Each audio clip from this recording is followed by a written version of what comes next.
ಸಹಜತೆಯಲ್ಲಿ ಶ್ರೀಮಂತಿಕೆ ಹುಡುಕೊಳ್ಳೋದು ಕಲಾವಿದರಿಗೆ ತುಂಬ ಕಷ್ಟ. ಆದರೆ ಇವತ್ತು ಸೀತಾ ರಾಮ ರಾಜು ಮುಹೂರ್ತ ನೆರವೇರಿದೆ. ಪೋಸ್ಟರ್ ನೋಡ್ತಾ ಇದ್ದರೆ ಬಹಳ ನಾವು ಜೀವನದಲ್ಲಿ ಆರಾಮಾಗಿರಬೇಕು, ಕೂಲಾಗಿರಬೇಕು ಅನ್ನುವಂಥ ಒಂದು ಸಂದೇಶ ಕೂಡ ಸಿಗ್ತಾ ಇದೆ. ಕಾರ್ತಿಕ್ ಮಹೇಶ್ ಅವರು ಸಿಕ್ಕಿ ತುಂಬ ದಿನಗಳಾಗಿತ್ತು, ಮಾತಾಡಿಸ್ತಾ ಹೋಗ್ತೀನಿ. ಒಂದು ಮುಹೂರ್ತದಲ್ಲೇ ಒಂದು ಧೈರ್ಯ ಓಪನ್ ಆಗ್ತಾ ಇದೆ. ಏನಕ್ಕಂದರೆ ನಿಮ್ಮ ಪ್ರೊಡಕ್ಷನ್ ಹೌಸಿಂದ ಮೂರು ಸಿನಿಮಾಗಳು ಟೇಕ್ ಆಫ್ ಆಗ್ತಾ ಇದೆ. ನಾವು ಗಾಂಧಿನಗರದಲ್ಲಿ ಆಗಾಗ ಮಾತಾಡ್ತಾ ಇರ್ತೀವಿ, ಒಳ್ಳೊಳ್ಳೆ ಸಿನಿಮಾಗಳು ಬರಬೇಕು ಅಂತ. 3 ಸಿನಿಮಾಗಳು ಒಂದು ದೊಡ್ಡ ಚಾಲೆಂಜ್ ಅನ್ಸಲ್ವಾ ನಿಮಗೆ? ಅಫ್ಕೋರ್ಸ್ ಚಾಲೆಂಜ್ ಇದ್ದೇ, ಚಾಲೆಂಜೇ ಜೀವನ ಅಂತ ನನಗನ್ಸುತ್ತೆ. ಬಟ್ ಅದೇ ನಮಗೊಂದು ಸಿನಿಮಾದ ಒಂದು ಜವಾಬ್ದಾರಿ ಕೊಟ್ಟಿದ್ದಾರೆ, ಅದನ್ನು ಮಾಡ್ತಾ ಇದ್ದೀವಿ. ಬಟ್ ಪ್ರೊಡಕ್ಷನ್ ಹೌಸ್ಗೆ ನಾನು ಹ್ಯಾಟ್ಸ್ ಆಫ್ ಹೇಳಬೇಕಂತಂದರೆ, ಒಂದು ಸಿನಿಮಾಗೆ ಹಿಂದೆ ಮುಂದೆ ನೋಡ್ತಾ ಇದ್ದಾರೆ ಇವತ್ತಿನ ಸಮಯದಲ್ಲಿ. ಹಾಗಿರುವಾಗ ಮೂರು ಸಿನಿಮಾಗೆ ಬ್ಯಾಕ್ ಆಫ್ ಮಾಡಿ ಎಲ್ಲವನ್ನೂ ಒಂದೇ ದಿನ ಮುಹೂರ್ತ ಮಾಡುವಂಥದ್ದು it's not a small thing. So I appreciate that. And cinema launch ಮಾಡೋದಷ್ಟೇ ಅಲ್ಲ, ಅದ್ರ ತಕ್ಕಂಗೆ ಇದೇ ವರ್ಷ 2 ಸಿನಿಮಾ ರಿಲೀಸ್ ಮಾಡಿ ಮತ್ತೆ ಭಾಳ ಪ್ಲ್ಯಾಂಡಾಗಿ ಮಾಡ್ತಿರುವಂಥ ಪ್ರಾಜೆಕ್ಟ್ಸ್ ಎಲ್ಲವೂ. ಸೊ ಅಂದರೆ 3 ಡಿಫ್ರೆಂಟ್ ಜಾನರ್ ಸೆಲೆಕ್ಟ್ ಮಾಡಿದ್ದಾರೆ. ಪ್ರೊಡ್ಯೂಸರ್ಗೆ ಆ್ಯಕ್ಚುಲಿ ಸಿನಿಮಾ ಬಗ್ಗೆ, ಸಿನಿಮಾ ಕಥೆಗಳ ಬಗ್ಗೆ ಬಹಳ ಹಿಡಿತ ತುಂಬ ಚೆನ್ನಾಗಿದೆ ಅಂತ ನನಗನ್ಸುತ್ತೆ. ಹಾಗಾಗಿ ಫಸ್ಟ್ ಮೀಟಲ್ಲೇ ತುಂಬ ಹಂಬಲ್ಲಿದ್ದರು, ತುಂಬ ಚೆನ್ನಾಗಿ ಮಾತಾಡ್ಸಿದ್ರು. ಸೊ ನೀವು ಕೇಳಿದ ಪ್ರಶ್ನೆಗೆ ಉತ್ತರ ಎಲ್ಲ ಕೊಟ್ಟಿದ್ದೀವಿ. ಡೊಳ್ಳು ಆಯಿತು, ರಾಮರಸ ಆಯಿತು, ಈಗ 3ನೇ ಸಿನಿಮಾ ಸೀತಾ ರಾಮ ರಾಜು. ಒಂದು ಪೋಸ್ಟರ್ ನೋಡಿದ ತಕ್ಷಣ ಜನಜೀವನಕ್ಕೆ ಹತ್ತಿರ ಆಗುವಂಥ ಒಂದು ಚಿತ್ರಣ ಕಾಣಿಸ್ತಾ ಇದೆ. ಇಂಥ ಪಾತ್ರಗಳನ್ನೇ ನೀವು ಹುಡುಕ್ತಾ ಇರೋದಾ? ಅಫ್ಕೋರ್ಸ್ ನಮಗೆ ಯಾವಾಗಲೂ ಜನಜೀವನಕ್ಕೆ ಹತ್ತಿರ ಆಗುವಂಥ ಪಾತ್ರಗಳು ತುಂಬ ಚೆನ್ನಾಗಿ ಕನೆಕ್ಟ್ ಆಗುತ್ತೆ ಎಲ್ರಿಗೂ. ಸೊ ಹಾಗಾಗಿ ಅದಷ್ಟೇ ಅಲ್ಲ, ಅಂದರೆ ಎಕ್ಸ್ಪೆರಿಮೆಂಟ್ ಮಾಡೋದಕ್ಕೂ ನಾನು ಯಾವಾಗಲೂ ನೋಡ್ತಾ ಇರ್ತೀನಿ. ಅಂದರೆ ಫಾರ್ ಎಕ್ಸಾಂಪಲ್ ಜನಜೀವನಕ್ಕೆ ದೂರವಾಗಿ, ಅಂದರೆ ಡ್ರೀಮ್ ಆಕಾಶಕ್ಕೆ ಹೋಗೋದು, ಆ ಥರದ್ದು ಚಂದ್ರನ ನೋಡಬೇಕು, ಆ ಥರ ಡ್ರೀಮನ್ನು ಮಾಡಬೇಕು ಅನ್ನೋದು ಆಸೆ ಇದೆ. ಕತೆಗಳು ಬರುವಾಗ ಈ ಥರ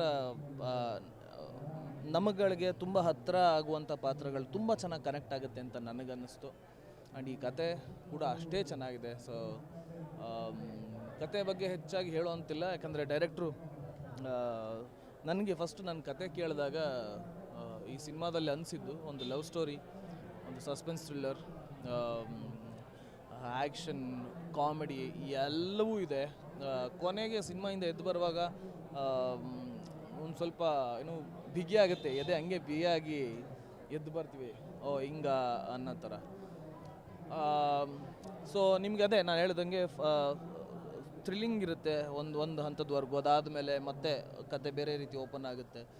ಸೊ ಹೀಗಿರುವಾಗ ಈ ಒಂದು ಸಿನಿಮಾಗೆ ಒಂದು ಒಳ್ಳೆ ಕಥಾ ಅಂದರಕ್ಕೆ ನಾನು ಸೆಲೆಕ್ಟ್ ಆಗಿ ನಂಗೆ ತುಂಬ ಖುಷಿ ಇದೆ. And I hope I will give my best. I always want to give my best. Of course big boss win ಆದಮೇಲೆ ಒಂದಷ್ಟು ಆಫರ್ಸ್ಗಳು ನಿಮ್ಮನ್ನು ಹುಡುಕೊಂಡು ಬಂದಿರುತ್ತೆ. ಆ ನೇಮು ಫೇಮ್ಗಳಿಂದ ದೂರ ಆಗಿ, ಇಲ್ಲ ಮಾಡಿದ್ರೆ ಒಳ್ಳೆ ಪಾತ್ರ ಮಾಡಬೇಕು, ಒಳ್ಳೆ ಚಿತ್ರತಂಡದ ಜೊತೆಗೆ ಕನೆಕ್ಟ್ ಆಗಬೇಕು ಅನ್ನೋದು ಡಿಸಿಷನ್ ಮೇಕಿಂಗ್ ತುಂಬ ಕಷ್ಟ ಆಗುತ್ತೆ. ಏನಕ್ಕಂದರೆ ನಮಗೆ ಬರೋವಂಥ ಆಫರ್ಸ್ಗಳನ್ನ ಬಿಡೋದು, ತಗೊಳ್ಳೋದು ತುಂಬ ಕಷ್ಟ.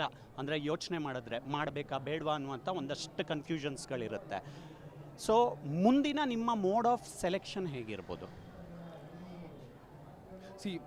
ನನಗೆ ನಾನು ಯಾವ ರೀತಿ ಜಡ್ಜ್ ಮಾಡ್ತೀನಿ ಅಂತ ಅಂದರೆ, ಫಸ್ಟ್ ಆಫ್ ಆಲ್ ಇವನಿಗೆ ಫೇಮ್ ಬಂದ್ಬಿಟ್ಟಿದೆ, ಇವ್ನು ಹಾಕೊಂಡು ಬಿಡೋಣ, ಸಿನಿಮಾ ಮಾಡಿಬಿಡೋಣ, ಆ ಥರ ಥಾಟ್ ಇಟ್ಕೊಂಡು ಬಂದಾಗಲೇ ನಂಗೆ ಗೊತ್ತಾಗ್ಬಿಡುತ್ತೆ. ಅದು ಅವ್ರು ಮಾತಾಡೋ ಶೈಲಿ ಆಗಲಿ ಅಥವಾ ಅವ್ರು ನಮ್ಮನ್ನ ಅಪ್ರೋಚ್ ಮಾಡೋ ರೀತಿ ಆಗಲಿ ಗೊತ್ತಾಗ್ಬಿಡುತ್ತೆ. ಸೊ ನಾನು ಯಾವಾಗಲೂ ಯೋಚನೆ ಮಾಡೋದು, ಒಬ್ಬರು ಡೈರೆಕ್ಟರ್ ಆಗಲಿ, ಒಬ್ಬರು ಪ್ರೊಡ್ಯೂಸರ್ ಆಗಲಿ, ಈ ಒಂದು ಪಾತ್ರಕ್ಕೆ ಇವನು ನ್ಯಾಯ ಒದಗಿಸ್ತಾನೆ ಅಂತ ಅವ್ರಿಗೆ ಅನ್ನಿಸ್ಬೇಕು. ಬಿಸ್ನೆಸ್ ಇಲ್ಲ, ಆಮೇಲೆ ಅಫ್ಕೋರ್ಸ್ ಬಿಸ್ನೆಸ್ ಬಂದೇ ಬರುತ್ತೆ. ಇವು ನ್ಯಾಯ ಒದಗಿಸ್ತಾನೆ ಅಂತ ಅವ್ರಿಗೆ ಅನ್ನಿಸಿ ಈ ಪಾತ್ರವನ್ನು ಬರಿಬೇಕಾದ್ರೇ ನನಗೆ ಇದು ಕಾರ್ತಿಕ್ಗೆ ತುಂಬ ಚೆನ್ನಾಗಿ ಸೂಟ್ ಆಗುತ್ತೆ ಅಂತಲೇ ನನ್ನನ್ನು ಯೋಚನೆ ಮಾಡಿ ಬರೆದಿದ್ದಾರೆ ಅಂತ ಹೇಳಿದಾಗ ತುಂಬಾ ಖುಷಿ ಆಯಿತು. ಯಾಕಂತಂದರೆ ಇಟ್ಸ್ ಒಂದು ದೊಡ್ಡ ಹಾನರ್ ಅಂತ ನನಗನ್ಸುತ್ತೆ. ಯಾಕಂತಂದರೆ ಒಬ್ಬ ಆ್ಯಕ್ಟ್ರನ್ನ ಇವನು ಯೋಚನೆ ಮಾಡ್ಕೊಂಡು ಇವನು ಈ ಪಾತ್ರನ ಮಾಡ್ಬೋದು ಅಂತ ಬರೆಯೋದಿದೆಯಲ್ಲ ಕಥೆನೇ, it's a big thing. And ಮುಂದೆ ಅಂದರೆ ಐ ವಾಂಟ್ ಟು ಎಕ್ಸ್ಪೆರಿಮೆಂಟ್. ನನಗೆ ಆ್ಯಸ್ ಅನ್ ಆ್ಯಕ್ಟರ್ ನನಗೆ ಎಲ್ಲ ರೀತಿಯೂ ಎಕ್ಸ್ಪ್ಲೋರ್ ಮಾಡಬೇಕು. ನನ್ನ ಒಂದು ಏನು ನನ್ನ ಒಂದು ಇದರಲ್ಲಿ ಎಷ್ಟು ಸಾಧ್ಯವಾಗುತ್ತೋ ಎಲ್ಲವನ್ನೂ ಎಕ್ಸ್ಪೆರಿಮೆಂಟ್ ಮಾಡಬೇಕು ಅನ್ನೋದು ನನ್ನ ಆಸೆ. ಫಾರ್ ಎಕ್ಸಾಂಪಲ್ ಲಾಸ್ಟು ಆಲ್ಫಾನ ಒಂದು ಸಿನಿಮಾದಲ್ಲಿ ಒಂದು ವಿಲನ್ ಆಗಿ ಮಾಡಿರುವಂಥದ್ದು. ಆ್ಯಂಡ್ ರಾಮರಸದಲ್ಲಿ it's a different suspense thriller, ಒಂದು serious kind of character. And then comes ರಿಚಲ್ಲಿ ಒಂದು ಡಿಫ್ರೆಂಟ್ ಕ್ಯಾರೆಕ್ಟರ್. ಸೊ ಇದೊಂದು ಲವ್ಲಿ ಒಂದು musical thriller love story. Fun ಅಂತೂ ಮಜವಾಗಿದೆ. ಸೊ ಇನ್ನು ಮುಂದೆನೂ ಅಷ್ಟೇ ನನ್ನ ಎಕ್ಸ್ಪೆರಿಮೆಂಟ್ ಯಾವಾಗಲೂ ಮಾಡಬೇಕು ಅಂತ ಆಸೆ ಪಡ್ತೀನಿ. ಒಂದು ಒಳ್ಳೆ ಲೈಟ್ ಹಾರ್ಟೆಡ್ ಸಿನಿಮಾಗಳು ಕೊಡಬೇಕು ಅಂತ ಆಸೆ ಇದೆ. ಯಾಕಂತಂದರೆ ಲಿವಿಂಗ್ ಅಪಾರ್ಟ್ ಆಲ್ ದ ಏನೋ ನೋಡ್ಬಿಟ್ಟು ಹೋಗುವಾಗ ಎಷ್ಟೊಂದು ಜನಗಳಿಗೆ ಖುಷಿ ಆಗಬೇಕು, ಮನಸ್ಸು ಹಗುರವಾಗಿ, ಕೆಲವೊಂದ್ಸಲಿ ಹಗುರವಾಗಿ, ಕೆಲವೊಂದ್ಸಲಿ ಸಿನಿಮಾ ತುಂಬ ಚೆನ್ನಾಗಿ ಕನೆಕ್ಟ್ ಆಗಿ ಒಂದೆರಡು ದಿನ ಮನಸ್ಸಿಂದ ಹೋಗಬಾರ್ದು ಅಂಥ ಸಿನಿಮಾ ಮಾಡಬೇಕು ಅಂತ ಆಸೆ. ನೀವು ಬಿಗ್ ಬಾಸ್ ಸೀಸನ್ 10 ಕಪ್ ಗೆದ್ದಾದ್ಮೇಲೆ ನಾನು ಆವಾಗಲೇ ಮಾತಾಡಿಸಿದ್ದೆ, ನಿಮ್ಮ ರಿಯಾಕ್ಷನ್ ತಗೊಂಡಿದ್ದೆ. ಆಗ ಹೇಳಿದ್ರಿ ಕಾರ್ತಿಕ್ ಒಂದಷ್ಟು ಕನಸುಗಳಿದ್ದಾವೆ ಅಂತ. ಮೊದಲನೇದಾಗಿ ತಾಯಿಗೆ ಒಂದು ಮನೆ ಕಟ್ಸ್ಕೊಡ್ಬೇಕು, ನಮ್ಮದು ಅಂತ ಒಂದು ಸ್ವಂತ ಸೂರು ಇರಬೇಕು, ಒಂದಷ್ಟು ಒಳ್ಳೆ ಸಿನಿಮಾಗಳ ಭಾಗವಾಗಬೇಕು ನಾನು ಅಂತ. ಬಿಗ್ ಬಾಸ್ ಬದುಕು ಬದಲಾಯಿಸಿದ ಪರಿ ಹೇಗೆ? ಅಂದರೆ ಜನ ನನ್ನ ನೋಡೋ ರೀತಿ ಬದಲಾಗಿದೆ. ತುಂಬ ಜನಕ್ಕೆ ಪರಿಚಯ ಆಗಿದ್ದೀನಿ. ಮತ್ತು ಈ ಒಂದು ಸಿನಿಮಾ ಬರೋದಕ್ಕೂ ಕೂಡ ಅದೇ ಬಿಗ್ ಬಾಸೇ ಒಂದು ಅಡಿಪಾಯ ಅಂತ ಅನಿಸುತ್ತೆ. ಯಾಕಂತಂದರೆ ಬಿಗ್ ಬಾಸ್ ಆದಮೇಲೆ ನಾನು ಸಾಕಷ್ಟು ಕಾರ್ಯಕ್ರಮಗಳಿಗೆ ಓಡಾಡಿರೋದುಂಟು, ತುಂಬ ಕಾಣಿಸ್ಕೊಂಡಿರೋದುಂಟು.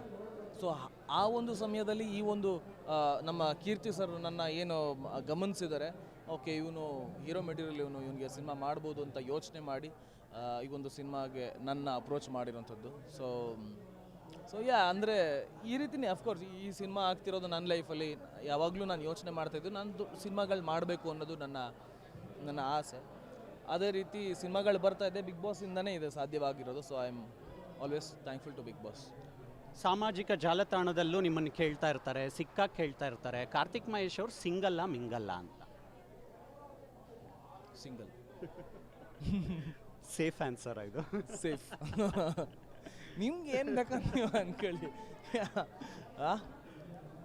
ಅಷ್ಟೇ. ಏನು ಪರ್ಸ್ನಲ್ ಪ್ರಶ್ನೆ ಕೇಳಿದ್ರೆ ಜಾಸ್ತಿ ನಾನು ಏನು ಹೇಳಲಿ ನಾನು. ಓಕೆ, ಸಿನಿಮಾಗಳಲ್ಲಿ ಬ್ಯುಸಿ ಆಗ್ತಾ ಇದ್ದೀರಾ, ಒಂದಷ್ಟು ಸಿನಿಮಾಗಳ ಆಫರು ನಿಮ್ಮನ್ನು ಹುಡುಕೊಂಡು ಬರಲಿ. ನಿಮ್ಮ ಹುಡುಕಾಟ ನೋಡಿದ್ದೀವಿ ನಾವು ಡೊಳ್ಳು ಟೈಮಿಂದನೂ, ಸೀರಿಯಲ್ಸ್ ದಿನಗಳಿಂದನೂ. ಈ ಸಿನಿಮಾನ ಆದಷ್ಟು ಬೇಗ ಕಂಪ್ಲೀಟ್ ಮಾಡಿ ವೀಕ್ಷಕರಿಗೆ ಏನಾದರೂ ಹೇಳೋದಿದೆಯಾ?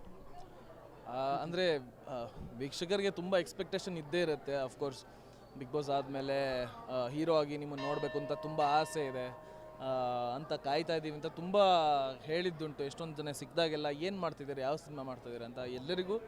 ಅಫ್ಕೋರ್ಸ್ ನಾನು ತುಂಬ ಹೊರಗಡೆ ಕಾಣಿಸ್ಕೊಳ್ಳೋದು ಸ್ವಲ್ಪ ಕಮ್ಮಿ ಆಗಿದೆ.